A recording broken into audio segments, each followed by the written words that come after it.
Assalamualaikum warahmatullahi wabarakatuh. Teman-teman sekalian, kita bisa ketemu lagi pada kesempatan kali ini. Jadi hari ini saya ingin melanjutkan dari apa yang kemarin saya sampaikan tentang Al-Uqdatul Kubro, bahwa kita hidup di dunia ini kan ada tujuan penciptaan, yakni untuk taat, tunduk, patuh, beribadah kepada Allah Subhanahu wa taala. Dan apa yang kita lakukan di dunia ini nanti akan dimintai pertanggungjawaban di yaumil hisab kelak. Kita akan dimintai pertanggungjawaban, akan dihitung tentang apa-apa saja yang kita lakukan di dunia ini. Apakah sesuai dengan apa yang Allah perintahkan, ataukah justru kita menentang aturannya.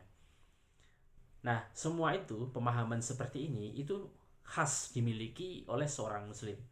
Tapi teman-teman perlu ketahui juga bahwa di luar sana ada pemahaman atau ide di luar Islam yang tentu saja itu bertentangan dengan Islam.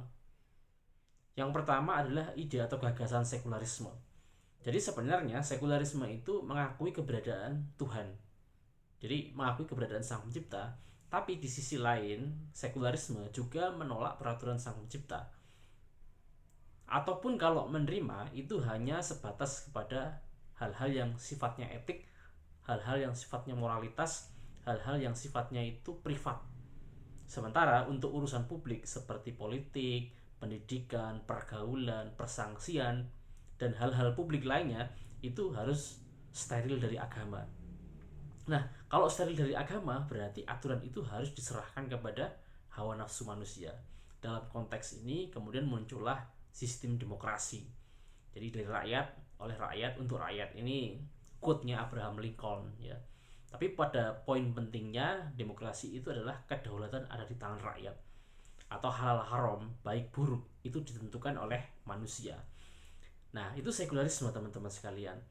Tentu saja hal seperti ini, ide seperti ini, gagasan seperti ini tidak kita terima, bahkan harus kita tentang, harus kita bongkar keburukannya, harus kita nilai dari sudut pandang Islam bahwa gagasan sekularisme itu tidak sesuai dengan pandangan hidup Islam.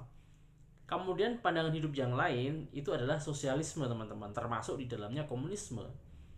Dalam hal persoalan apakah pencipta itu ada atau tidak, sosialisme komunisme itu menolak keberadaan sang pencipta. The God is dead, jadi Tuhan sudah mati, itu kata Nietzsche.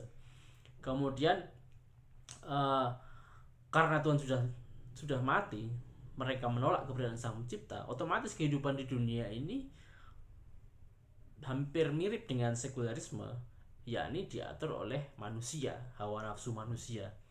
Jadi standar baik buruknya itu adalah manfaat. Sesuatu itu kalau ada manfaatnya diambil. Hatta sekalipun menurut pandangan Islam itu adalah sesuatu yang Allah haramkan, tapi kalau ada manfaatnya akan diambil gitu.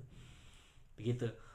Makanya kemudian dalam sejarah panjang peradaban manusia, eh, kita akan temukan bahwa ada kok gagasan-gagasan batil di luar Islam yang itu memang disengaja dihembuskan untuk merusak pemikiran kaum muslimin.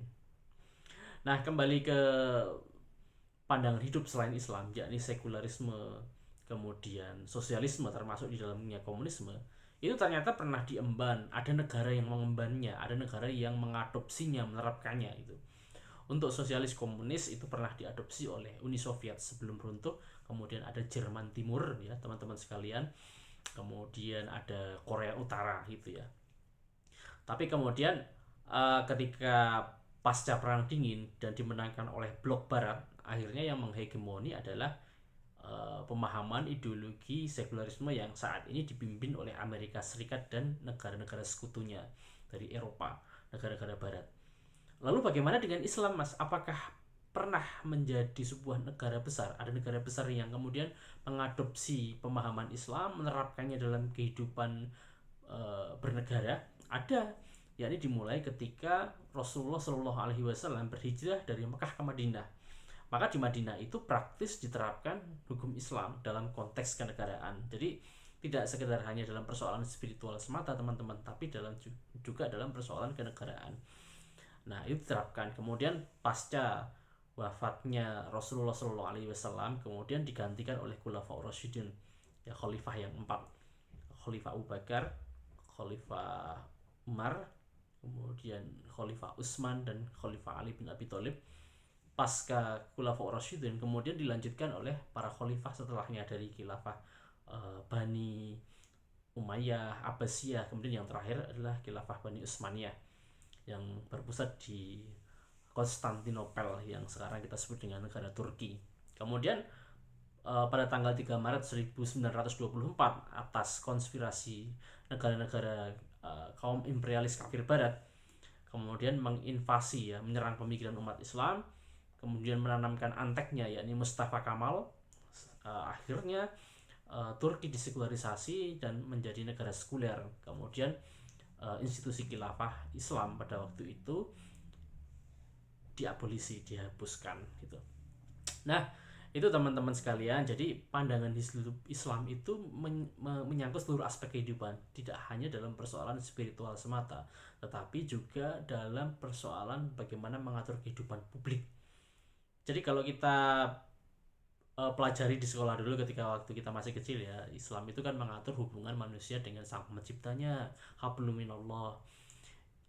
Ada ibadah sholat, puasa, zakat, haji dan sebagainya. Tetapi Islam juga mengatur hubungan manusia dengan sesamanya, hablum minan nas. Mungkin kalau kita belajar dulu ya sekedar salam, ya, mengucapkan salam, senyum, berinteraksi dengan manusia dengan baik, akhlak yang mulia dan sebagainya. Iya, itu memang bagian dari Islam, tetapi ternyata yang apa namanya yang dimaksud dengan hablum minan nas itu adalah interaksi manusia. Interaksi manusia dalam persoalan muamalah itu kan berarti ada sistem pendidikan, bagaimana mengajar di dalam Islam, kemudian sistem pergaulan, interaksi wanita dan perempuan, dan apa saja yang menjadi implikasi darinya seperti soal nikah, kemudian pemisahan antara laki-laki dan perempuan dalam kehidupan khusus, ya, kemudian tentang mahram dan sebagainya. Kemudian ada persoalan tentang ukubat, ya, sistem persangsian, sanksi-sanksi itu juga ada di dalam Islam. Kemudian sistem politik, sistem politik luar negeri dan sebagainya, yang mungkin pembahasan-pembahasan ini jarang kita dengarkan. Mengapa? Ya karena memang pendidikan kita di negeri kita memang disetting dengan sistem model pendidikan sekuler. Jadi memahami Islam itu sebagai sebuah agama ritual semata gitu. Oke, jadi mudah-mudahan gambaran singkat ini memberikan satu wawasan tambahan. Mungkin teman-teman juga bertanya-tanya, oh kok begitu? Oh kayak, wah itu kayak pemahaman radikal mas gitu.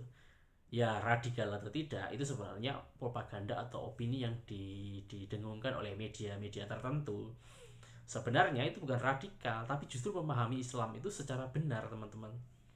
Oke, itu aja sharing singkat saya pada kesempatan kali ini. Terima kasih. Assalamualaikum warahmatullahi wabarakatuh.